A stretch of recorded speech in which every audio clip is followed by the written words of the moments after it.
জীবনে অনেক টাকা থাকাটা খুব জরুরি নয়, কিন্তু জীবনে শান্তি থাকাটা অত্যন্ত জরুরি। আগে টাকা কামাও, তারপর ভালোবাসো, কারণ গরিবের ভালোবাসা নিলাম হয় চৌরাস্তার মোড়ে। একজন ধনী ব্যক্তি অর্থবিশিষ্ট গরিব ছাড়া আর কিছুই নয়। অর্থ মানুষের অবস্থান পরিবর্তন করলেও স্বভাব বদলাতে পারে না। টাকা যদি অন্যের উপকারে কাজে লাগে তবে তার কিছু মূল্য আছে, অন্যথায় তা মন্দের স্তূপ। সব সময় টাকা সবকিছু করতে পারে না, মাঝে মাঝে মনুষ্যত্বের কাছে টাকাও পরাজিত হয়।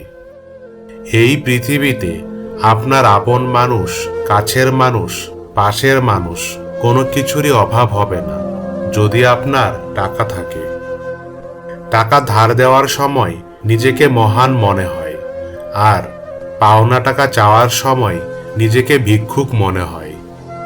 এই পৃথিবীতে সবাই টাকা ও প্রশংসা নিতে চায়, কিন্তু কেউ দিতে চায় না। যে ব্যক্তি টাকার অহংকার করে তার সর্বনাশ হতে বেশি সময় লাগে না। যদি একজন ব্যক্তির কাছে শুধুমাত্র টাকা থাকে, তাহলে পৃথিবীতে সেই ব্যক্তির চেয়ে গরিব আর কেউ নেই। টাকায় ভরা হাতটির চেয়ে বিশ্বাসে ভরা হাতটি অনেক বেশি দামি।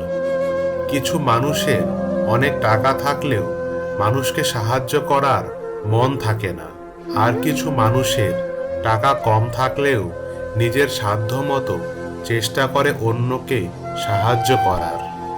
টাকাই সব কিছু নয়, কিন্তু সব কিছুর জন্য টাকাই দরকার। টাকা রোজগার করা বড় কথা, কিন্তু পরিবারের সাথে বসে একসঙ্গে খাওয়া তার থেকেও বড় কথা।